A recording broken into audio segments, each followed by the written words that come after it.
Usually around the holidays, people begin to think of helping others.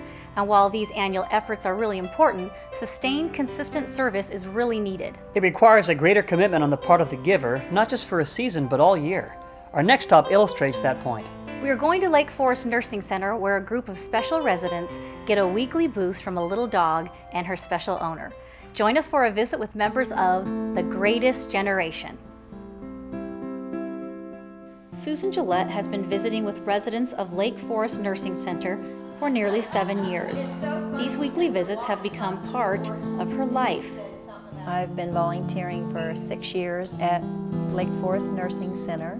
And I've been to other nursing homes before and done a few volunteer things like baking things for residents in the past. And when I came to Lake Forest Nursing Center, I thought this place is really well run. It's very clean. It's beautiful surroundings. The people are treated really well here. And I thought this is something that I could really get involved in. And so I've been here for six, maybe 7 years. Kind of lost track. Volunteering is very rewarding.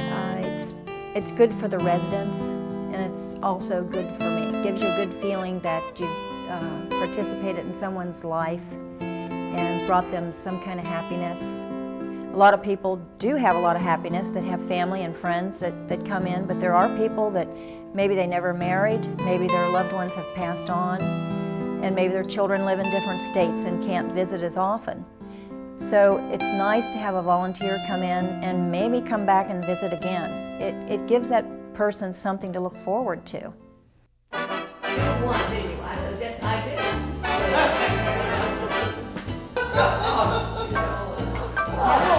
All the time. Am I making it? Yes.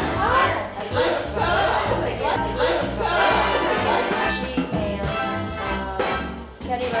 Each week, she shows up for tea and lively conversation with old and new friends.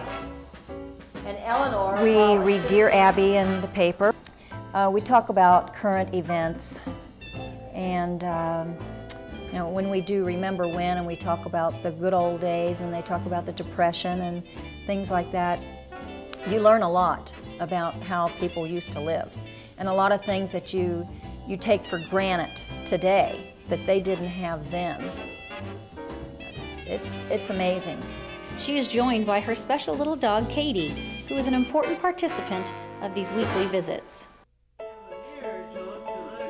Katy visits with all the residents. She sits on their laps, and all the people just love her. The people here get a lot out of contact with animals. A lot of times there will be people that maybe they don't really speak to people, and you can't get much of a reaction out of them, but yet when I bring Katy to them, it's like they perk up and they smile and they pet the dog. And sometimes people that can't move their hands, you know, I will take their hands so they can touch her fur, and it puts a smile on their face. Katy patiently makes the rounds and spreads her special kind of love.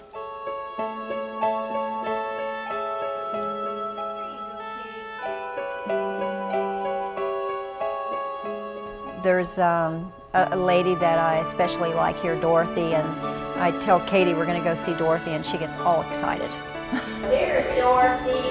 There's Dorothy's her second mother. Yeah, right. That's what Dorothy says on her. Yeah, I'm a second mom. She's the second mom. Yeah. It's a simple thing she does, but the effects are enduring. And though the friends she's made could be considered the beneficiaries, it's really Susan that gets the reward. I just really enjoy it. I probably will never stop. I've been given a lot of things in my life, and I feel that it's a way of giving back.